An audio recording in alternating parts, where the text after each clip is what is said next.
Hi అండి, ఎలా ఉన్నారు అందరూ? Welcome to Pradeep smart classes. ఈరోజు ఈ వీడియోలో మనం ఏం నేర్చుకోబోతున్నాం? ఇక్కడ మనం చర్చించబోయే విషయం మీ ఫ్యూచర్ని మార్చేది. అదే state board of technical education and training Andhra Pradesh వాళ్ళు కండక్ట్ చేసే AP ITI lateral entry entrance examination 2026 గురించి. ఈ ఎగ్జామ్ గురించి ఏ టు జెడ్ డీటెయిల్స్. అసలిది ఏంటి, ఎవరు రాయొచ్చు, సిలబస్ ఎలా ఉంటుంది, ఎలా ప్రిపేర్ అవ్వాలి అనేది ఇవాళ మనం పూర్తిగా చాలా క్లియర్గా పిన్ టు పిన్ అర్థం చేసుకోబోతున్నాం. అసలు ఈ ఎగ్జామ్ ఎవరు ఎలిజిబుల్? ఐటీఐ పాస్ అయిన వారు లేదా బ్రిడ్జ్ కోర్స్ కంప్లీట్ చేసిన ప్రతి ఒక్కరూ ఈ ఎగ్జామ్ రాయడానికి అర్హులు.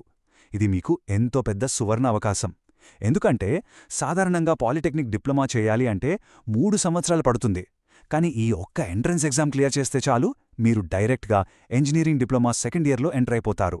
అంటే ఒక సంవత్సరం టైం సేవ్ అవ్వడం మాత్రమే కాదు, మీరు బీటెక్ రేంజ్ కెరియర్కి పునాది వేసుకున్నట్టే. అసలు ఈ ఎగ్జామ్ ప్యాటర్న్ ఎలా ఉంటుంది? మ్యాథమెటిక్స్, ఫిజిక్స్, కెమిస్ట్రీ సిలబస్ని చూసి భయపడకుండా ఈజీగా ఎలా కవర్ చేయాలి? ఈరోజు ఈ డీటెయిల్డ్ సెషన్లో నేను మీకొక సీనియర్ మెంటర్లాగా ప్రతి చిన్న విషయాన్ని అర్థమయ్యేలా వివరిస్తాను. కంగారు పడవలసిన అవసరం అస్సల్లేదు. ఒక పేపర్ పెన్ తీసుకోండి. నేను చెప్పే ప్రతి పాయింట్ జాగ్రత్తగా నోట్ చేసుకోండి. ఇది మీ కెరియర్కి గేమ్ చేంజర్ అవ్వబోతుంది. ఈరోజు మనం కవర్ చేసే మెయిన్ చాప్టర్స్ ఒకసారి చూద్దాం. First, exam overview and pattern. తర్వాత మనం 3 మెయిన్ సబ్జెక్ట్స్ అయిన మ్యాథమెటిక్స్, ఫిజిక్స్ మరియు కెమిస్ట్రీ సిలబస్ని డీటెయిల్డ్గా బ్రేక్ డౌన్ చేద్దాం. ఎంతో పెద్ద సిలబస్ లాగా కనిపించినా దాన్ని చిన్న చిన్న ముక్కలుగా చేసి ఎలా ఈజీగా చదవాలో నేను మీకు చెప్తాను. ఆ తర్వాత ఎంతో ముఖ్యమైన ప్రిపరేషన్ స్ట్రాటజీ మరియు ఎగ్జామ్ డేట్ టిప్స్ చూద్దాం. ఫైనల్గా మీ ఫ్యూచర్ కెరియర్కి కావలసిన మంచి మోటివేషన్తో ఈ సెషన్ని ముగిద్దాం. So first section, exam overview and pattern. A notification అసలు ఏం చెప్తుంది, రూల్స్ ఏంటి అనేది ఖచ్చితంగా తెలుసుకోవాలి. చాలామంది స్టూడెంట్స్ ఎక్కడ మిస్టేక్ చేస్తారంటే అసలు ఎగ్జామ్ రూల్ బుక్ తెలియక డైరెక్ట్గా చదవడం మొదలు పెడతారు. ఈ C23 కరికులం ప్రకారం రూల్స్ చాలా క్లియర్గా ఉన్నాయి. వాటిని ముందు అర్థం చేసుకుందాం. ఇక్కడ మీరు జాగ్రత్తగా గమనించాలి. టోటల్గా మన ఎగ్జామ్ 200 మార్క్స్కి ఉంటుంది. ఇందులో మ్యాథమెటిక్స్కి 100 మార్క్స్, ఫిజిక్స్కి 50 మార్క్స్ మరియు కెమిస్ట్రీకి 50 మార్క్స్ వెయిటేజ్ ఉంది. ఎగ్జామ్లో ఇది ఎందుకు ఇంపార్టెంట్? మీరు చూసారా, అసలు సగం పేపర్ అంటే ఎగ్జాక్ట్లీ 50% మార్క్స్ కేవలం మ్యాథమెటిక్స్ నుంచి వస్తున్నాయి. అంటే మీరు మీ ప్రిపరేషన్ టైంలో సగం టైం మ్యాథ్స్కే ఖచ్చితంగా ఇవ్వాలి అని ఇది క్లియర్గా చెప్తోంది. ఫిజిక్స్ మరియు కెమిస్ట్రీ కూడా చాలా ఇంపార్టెంటే. కానీ మ్యాథ్స్లో స్ట్రాంగ్ ఉంటే మీ ర్యాంక్ ఎక్కడికి వెళ్ళిపోతుంది. మ్యాథ్స్ వచ్చు కదా అని వదిలేయకండి, రాదు కదా అని భయపడకండి. 100 మార్క్స్ మన చేతిలో ఉన్నాయి. వాటిని ఎలా టార్గెట్ చేయాలో ముందు తెలుసుకుందాం. Now let's look at the crucial dates in specific details. Exam వచ్చేసి 10th June 2026 అంటే June 10th నా వెన్స్డే రోజు జరుగుతుంది. Examination fee 400 rupees. ఈ ఫీ కట్టడానికి లాస్ట్ డేట్ May 30th, 2026. ఆన్లైన్లో sbtet.ap.gov.in వెబ్సైట్ నుంచి అప్లై చేయాలి. ఎగ్జామ్ సెంటర్స్ 3 ఉన్నాయి. Government polytechnic Visakhapatnam, Andhra Loyola లేదా సిద్ధార్థ లాంటి సెంటర్స్తో విజయవాడ మరియు ఎస్వి గవర్నమెంట్ పాలిటెక్నిక్ తిరుపతి. కానీ ఇక్కడ ఒక చాలా ఇంపార్టెంట్ పాయింట్ ఉంది. జాగ్రత్తగా వినాలి. పాస్ అవ్వాలి అంటే ఓవరాల్గా మార్క్స్ రావటం కాదు, ప్రతి ఇండివిజువల్ సబ్జెక్ట్లో అంటే మ్యాథమెటిక్స్లో, ఫిజిక్స్లో మరియు కెమిస్ట్రీలో ప్రతి దానిలో మినిమం 35% మార్క్స్ ఖచ్చితంగా రావాలి. అంటే 100 మార్క్స్ మ్యాథ్స్లో మినిమం 35 మార్క్స్ రావాలి. 50 మార్క్స్ ఫిజిక్స్లో మినిమం 17.5 మార్క్స్ రావాలి. కెమిస్ట్రీలో కూడా అంతే. ఒక్కదానిలో 35% తగ్గినా మీరు డిస్క్వాలిఫై అవుతారు, మీ ర్యాంక్ రాదు. సో ఏదొక సబ్జెక్ట్ నేను టోటల్గా వదిలేస్తాను, మిగతావి చదువుతాను అంటే అస్సలు కుదరదు. క్విక్గా ఒక రీక్యాప్ చేసుకుందాం. June 10th exam. ప్రతి సబ్జెక్ట్లో కంపల్సరీగా 35% రావాలి. మరియు 100 మార్క్స్ వెయిటేజ్ ఉంది కాబట్టి మ్యాథమెటిక్స్ మీద ఫుల్ ఫోకస్ పెట్టాలి. అర్థమవుతుంది కదా? చలో నెక్స్ట్ సెక్షన్కి వెళ్దాం. ఇప్పుడు మనం మన హీరో సబ్జెక్ట్ దగ్గరికి వచ్చాం. అదే మ్యాథమెటిక్స్. 100 మార్క్స్ తెచ్చిపెట్టే హెవీ సిలబస్ ఇది. చాలామంది ఐటీఐ స్టూడెంట్స్ మ్యాథ్స్ అంటే కొంచెం భయపడతారు. కానీ ట్రస్ట్ మీ, తెలివిగా ప్రిపేర్ అయితే ఈజీగా స్కోర్ చేయొచ్చు. అసలు ఇందులో ఏం టాపిక్స్ ఉన్నాయో ఒక్కొక్కటిగా డీటెయిల్డ్గా చూద్దాం. మ్యాథమెటిక్స్ సిలబస్ని 4 యూనిట్స్గా డివైడ్ చేశారు. Unit 1 algebra. ఇందులో ఫంక్షన్స్, పార్షియల్ ఫ్రాక్షన్స్ మరియు మేట్రిసెస్ ఉన్నాయి. మేట్రిసెస్ నుంచి చాలా డైరెక్ట్ క్వశ్చన్స్ వస్తాయి. డిటర్మినెంట్స్ ఎలా కనుక్కోవాలి, క్రామర్స్ రూల్ ఎలా అప్లై చేయాలి, మేట్రిక్స్ ఇన్వర్జన్ మెథడ్ ఏంటి, ఇవి పక్కా స్కోరింగ్ ఏరియాస్. ఒక చిన్న ఫార్ములా తెలిస్తే చాలు, ఆన్సర్ వచ్చేస్తుంది. Unit 2 trigonometry. త్రికోణమితి.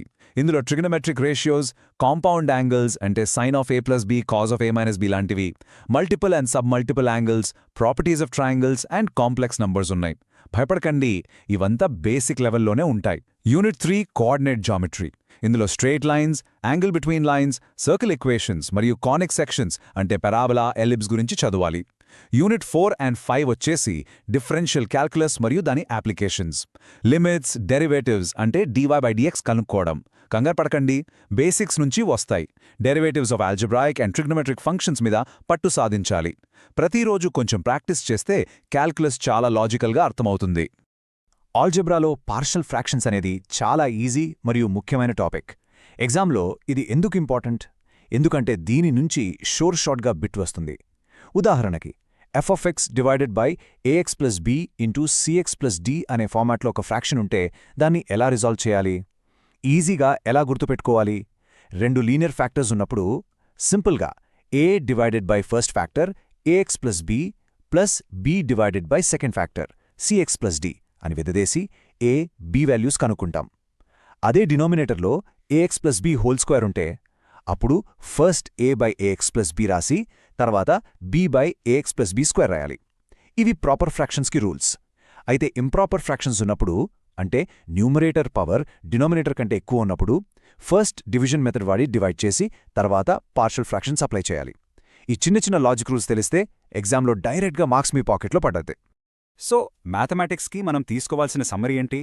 100 మార్క్స్ సిలబస్, మ్యాట్రిసెస్లో ఉన్న క్రామెజ్ రూల్, ట్రిగ్నోమెట్రీలో ఉన్న కాంపౌండ్ యాంగిల్ ఫార్ములాస్ మరియు క్యాల్క్యులస్లో స్టాండర్డ్ లిమిట్స్ మరియు బేసిక్ డిఫరెన్షియేషన్ ఫార్ములాస్. ఇవసలు మిస్ అవ్వకూడదు. ప్రతిరోజు ఒక వైట్ పేపర్ మీద ఫార్ములాస్ అన్నీ రాసి ప్రాక్టీస్ చేయండి. ఇప్పుడు ఫిజిక్స్ సిలబస్లోకి ఎంటర్ అవుదాం. ఫిజిక్స్ అంటే కేవలం బుక్స్లో ఉన్న డెఫినిషన్స్ బైహార్ట్ చేసేది కాదు, మన నిజ జీవితంలో ప్రతిరోజూ చూసే సైన్స్. 50 మార్క్స్ ఉన్న ఈ సబ్జెక్ట్లో థియరీతో పాటు చిన్న చిన్న ఫార్ములా బేస్డ్ ప్రాబ్లమ్స్ కూడా వస్తాయి.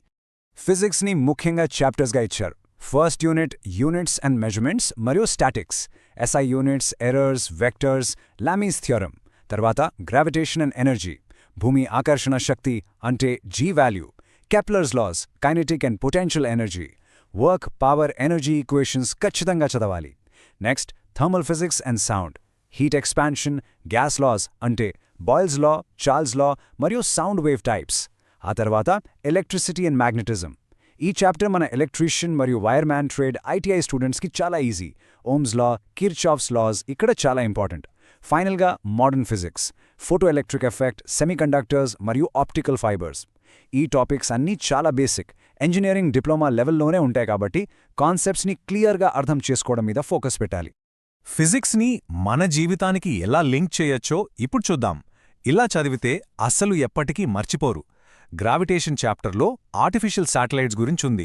అసలు టీవీ సిగ్నల్స్, GPS ఎలా పనిచేస్తున్నాయి? ఆర్బిటల్ వెలాసిటీ, ఎస్కేప్ వెలాసిటీ ద్వారా. ఇది ఎలా వస్తుంది? Newton and Kepler's laws base చేసుకుని వస్తుంది. సౌండ్ చాప్టర్ తీసుకుంటే ఎకో అంటే ప్రతిధ్వని మరియు సోనార్ అంటే సముద్రం లోతు కనుక్కునే టెక్నాలజీ ఎలా పనిచేస్తుందనేది సిలబస్లో ఉంది. సౌండ్ వేవ్స్ వెళ్లి రిఫ్లెక్ట్ అయి రావటం అనే చిన్న కాన్సెప్ట్ మీద సోనార్ పనిచేస్తుంది. ఇంకా మోడర్న్ ఫిజిక్స్లో ఆప్టికల్ ఫైబర్స్ చదవాలి. మీరింట్లో వాడే జియో లేదా ఎయిర్టెల్ హైస్పీడ్ ఫైబర్ ఇంటర్నెట్ అంతా టోటల్ ఇంటర్నల్ రిఫ్లెక్షన్ అనే ఫిజిక్స్ ప్రిన్సిపల్ మీదే ఆధారపడి ఉంది. ఈ విధంగా రియల్ లైఫ్ అప్లికేషన్స్తో కనెక్ట్ చేస్తూ ప్రతి కాన్సెప్ట్ని చదవండి. ఎగ్జామ్లో ఎంత ట్విస్ట్ చేసి అడిగినా మీరు ఆన్సర్ రాయగలరు. ఫిజిక్స్కి రీక్యాప్ ఏంటి? ఫండమెంటల్ లాస్ ఆఫ్ నేచర్ తెలుసుకోండి. Ohm's law, Boyle's law, Newton's laws లాంటివి. దానితో పాటు వాటి డైలీ లైఫ్ అప్లికేషన్స్ మీద ఫుల్ దృష్టి పెట్టండి. సింపుల్ ఫార్ములాస్ని ఒక చార్ట్గా వేసి మీ రూమ్లో పెట్టుకోండి. 50 మార్క్స్లో మినిమం 35 to 40 మార్క్స్ తెచ్చుకోవటం పెద్ద కష్టమేం కాదు. Next chemistry, same 50 marks weightage. ITI స్టూడెంట్స్కి కెమిస్ట్రీ అంటే అస్సలు భయం అక్కర్లేదు. ఎందుకంటే ఇందులో ఉన్న చాలా టాపిక్స్ మీరు మీ వర్క్షాప్స్లో, ఇండస్ట్రీస్లో లేదా మీ ప్రాక్టికల్స్లో ప్రతిరోజూ చూసేవే. ఈ సిలబస్ చాలా ప్రాక్టికల్గా డిజైన్ చేశారు. కెమిస్ట్రీలో మెయిన్గా అటామిక్ స్ట్రక్చర్ అంటే ఆటమ్ లోపల ఏముంటుంది, electron, proton, neutron, Bohr's theory, quantum numbers, SPD orbitals shapes గురించి చదవాలి. తర్వాత సొల్యూషన్స్, యాసిడ్స్ అండ్ బేసెస్ అంటే pH వాల్యూస్ ఎలా కనుక్కోవడం, మొలారిటీ, నార్మాలిటీ ఫార్ములాస్ చూసుకోవాలి. నెక్స్ట్ ఎలక్ట్రోకెమిస్ట్రీ మరియు కరోజన్. ఇక్కడే బ్యాటరీస్ గురించి చదవాలి. Dry cell, lead storage battery ఎలా పనిచేస్తుంది, వాటర్ టెక్నాలజీలో హార్డ్ వాటర్, సాఫ్ట్ వాటర్ తేడా ఏంటి? పాలిమర్స్లో ప్లాస్టిక్స్ తయారీ అంటే పీవీసీ, టెఫ్లాన్, పాలిస్టైరీన్ ఎలా తయారు చేస్తారు? మరియు ఫ్యూల్స్ మరియు ఎన్వైర్మెంటల్ స్టడీస్ ఉన్నాయి. ఈ లాస్ట్ చాప్టర్స్ నుంచి డైరెక్ట్ బిట్ క్వశ్చన్స్ వస్తాయి. ఈ థియరీస్ అన్నీ కూడా ఇండస్ట్రీస్లో బాగా యూజ్ అవుతాయి. ఇక్కడ కరోజన్ అంటే ఇనుము తుప్పు పట్టడం ఇదొక చాలా ముఖ్యమైన టాపిక్. ఒక ఐటీ స్టూడెంట్గా, ఫ్యూచర్ ఇంజనీర్గా మెటల్స్ గురించి తెలుసుకోవడం చాలా అవసరం. రస్టింగ్ ఆఫ్ ఐరన్ అసలు ఎందుకు జరుగుతుంది? గాలి, నీరు తగిలి ఆక్సిడేషన్ జరగడం వల్ల ఐరన్ ఆక్సైడ్గా మారుతుంది. దీన్ని ఎలా ఆపాలి? క్యాథోడిక్ ప్రొటెక్షన్, గాల్వనైజేషన్ లేదా పెయింటింగ్ మెథడ్స్ ద్వారా. ఇది ఎగ్జామ్లో పక్కా అడిగే ఏరియా. అలాగే మీ ఇంటి వద్ద వాడే LPG gas, liquefied petroleum gas మరియు సిఎన్జీలు ఫ్యూయల్స్ చాప్టర్లో వస్తాయి. మీ ఇంట్లో వాడే ఆరో వాటర్ ప్యూరిఫైర్ ఉందా? ఆ ఆరో అంటే రివర్స్ ఆస్మోసిస్. అది వాటర్ టెక్నాలజీ చాప్టర్లో యాజ్ ఇట్ ఈస్గా ఉంటుంది. దాని ప్రిన్సిపల్ ఇక్కడే నేర్చుకుంటారు. సో మీరు చదివే ప్రతి లైన్ డైలీ లైఫ్కి సంబంధించిందే. ఇవి నేర్చుకుంటే ఎగ్జామ్ పాస్ అవడమే కాదు, మీ టెక్నికల్ నాలెడ్జ్ కూడా పెరుగుతుంది. సో కెమిస్ట్రీ రీక్యాప్ అనేది చూద్దాం. Industrial materials, batteries like lead acid, plastics like PVC, Teflon మరియు ఎన్వైరన్మెంటల్ పొల్యూషన్ కాజెస్ మీద క్వశ్చన్స్ పక్కా వస్తాయి. పెద్ద పెద్ద కెమికల్ ఈక్వేషన్స్ కంటే కూడా వాటి అప్లికేషన్స్ మరియు ప్రాపర్టీస్ మీద ఎక్కువ దృష్టి పెట్టండి.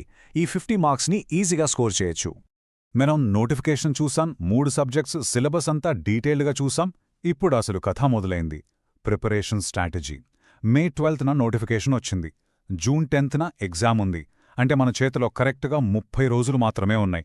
ఈ 30 రోజుల్లో ఎలా చదవాలి, టెన్షన్ లేకుండా సక్సెస్ ఎలా కొట్టాలి అనేది ఇప్పుడు డిస్కస్ చేద్దాం. ఈ 4 స్టెప్స్ మీరు తప్పకుండా ఫాలో అవ్వాలి.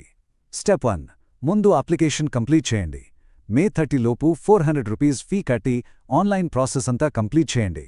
లాస్ట్ మినిట్ దాకా వెయిట్ చేయకండి. Step 2, time allocation. ఇది చాలా ఇంపార్టెంట్. మీరు రోజుకి 8 అవర్స్ చదువుతున్నారనుకోండి, అందులో 4 అవర్స్ పక్కాగా మ్యాథమెటిక్స్కి ఇవ్వాలి. ఎందుకంటే అది 100 మార్క్స్. మిగిలిన 4 అవర్స్లో 2 అవర్స్ ఫిజిక్స్, 2 అవర్స్ కెమిస్ట్రీకి ఇవ్వండి. టైమ్ టేబుల్ స్ట్రిక్ట్గా ఫాలో అవ్వండి. Step 3, short notes prep. ఎగ్జామ్కి వెళ్లే ముందు రోజు పెద్ద టెక్స్ట్ బుక్స్ అస్సలు చదవలేరు. ఫార్ములాస్, ఫిజిక్స్ లాస్, కెమిస్ట్రీ ఈక్వేషన్స్తో ఒక చిన్న పాకెట్ బుక్ మెయింటైన్ చేయండి. ప్రతిరోజు పడుకునే ముందు వాటిని రివైజ్ చేయండి. స్టెప్ 4, ఎగ్జామ్కి 3 రోజుల ముందు అంటే జూన్ 7th కల్లా మీ హాల్ టికెట్స్ sbtet.ap.gov.in వెబ్సైట్ నుంచి డౌన్లోడ్ చేసుకుని, ప్రింట్ తీసుకొని ఒక గజెటెడ్ ఆఫీసర్ తోటి ఖచ్చితంగా అటెస్టేషన్ చేయించుకోండి. ఎగ్జామ్ రోజు మార్నింగ్ 10కి ఎగ్జామ్ స్టార్ట్ అవుతుంది. సో ముందుగానే సెంటర్కి చేరుకోండి. టెన్షన్ వద్దు. ప్రతి సబ్జెక్ట్లో 35 మార్క్స్ మినిమం టార్గెట్ గుర్తుపెట్టుకోండి. ఎక్కువ తెచ్చుకుంటే మంచి ర్యాంక్ వస్తుంది. ప్రీవియస్ పేపర్స్ని తప్పకుండా సాల్వ్ చేయండి. ఎగ్జామ్ ప్యాటర్న్ మీద మంచి గ్రిప్ వస్తుంది. మనం ఫైనల్ సెక్షన్కి వచ్చాం. చదువు, సిలబస్, ఎగ్జామ్ ప్యాటర్న్, స్ట్రాటజీ అన్నీ బాగానే ఉన్నాయి. కానీ ఈ మొత్తం జర్నీకి ఎప్పటికీ మిమ్మల్ని ముందుకు నడిపించే ఒక పవర్ఫుల్ డ్రైవ్ కావాలి. అసలు మీరు ఎందుకు ఈ ఎగ్జామ్ రాయాలి? ఈ 30 రోజులు మీరు ఎందుకు నిద్ర, ఆహారం మానేసి కష్టపడాలి? ఈ యొక్క మాట మీ మనస్సులో గట్టిగా తీసుకోండి. మీరు గవర్నమెంట్ పాలిటెక్నిక్లో సీట్ తెచ్చుకోవచ్చు, లైఫ్ని మార్చుకోవచ్చు. ఐటీఐ తర్వాత ఎదుటివాళ్లు వచ్చి నిన్ను ఎవరు అని అడిగితే నేను డిప్లొమా ఇంజనీర్ని అని చాలా గర్వంగా తల ఎత్తుకుని చెప్పుకోవచ్చు. ఈ యొక్క చిన్న ఎంట్రన్స్ ఎగ్జామ్ మీ లైఫ్ ట్రాజెక్టరీని కంప్లీట్గా మార్చేసి మిమ్మల్ని గవర్నమెంట్ జాబ్స్లోకి, టాప్ ప్రైవేట్ సెక్టర్ కంపెనీస్లోకి లేదా బీటెక్ వైపు తీసుకెళ్లగలదు. రైల్వేలో లోకో పైలట్ కావాలన్నా లేదా మంచి జూనియర్ ఇంజనీర్ పోస్ట్ కొట్టాలన్నా ఈ డిప్లొమా మీకు ఎంతో హెల్ప్ అవుతుంది. మీలో సగం మంది మధ్యతరగతి లేదా పేద కుటుంబాల నుంచి వచ్చినవారే. మీకు ఈ 30 రోజులు కష్టపడితే వచ్చే రిజల్ట్ మీ ర్యాంక్, మీ ఫ్యామిలీ తలరాతని మరుస్తుంది. వాళ్ళు మీ మీద పెట్టుకున్న ఆశలని మీరు నిలబెట్టుకోవచ్చు. సో ఇంకా టైం వేస్ట్ అసలు చెయ్యకండి. డిస్ట్రాక్షన్స్ అన్నీ పక్కన పెట్టండి. బుక్స్ తీయండి. ఇప్పుడే ప్రిపరేషన్ స్టార్ట్ చేయండి. మీకు మీరే పోటీ, మీరే టార్గెట్. మీలో ఉన్న పట్టుదలని నిజరూపంలో చూపించండి. మీకు తప్పకుండా సక్సెస్ వస్తుంది. మీరు ఫ్యూచర్ ఇంజనీర్స్గా ఎదగాలని మనస్ఫూర్తిగా కోరుకుంటున్నాను. All the best future diploma engineers. ఈ వీడియో మీకు ఉపయోగపడితే లైక్ చేయండి. ప్రదీప్ స్మార్ట్ క్లాసెస్ యూట్యూబ్ ఛానల్ను సబ్స్క్రైబ్ చేయండి. బెల్ ఐకాన్ నొక్కండి. ఈ వీడియోను మీ ఫ్రెండ్స్తో అండ్ ఫ్యామిలీ మెంబర్స్తో షేర్ చేయండి. ధన్యవాదాలు. Thank you.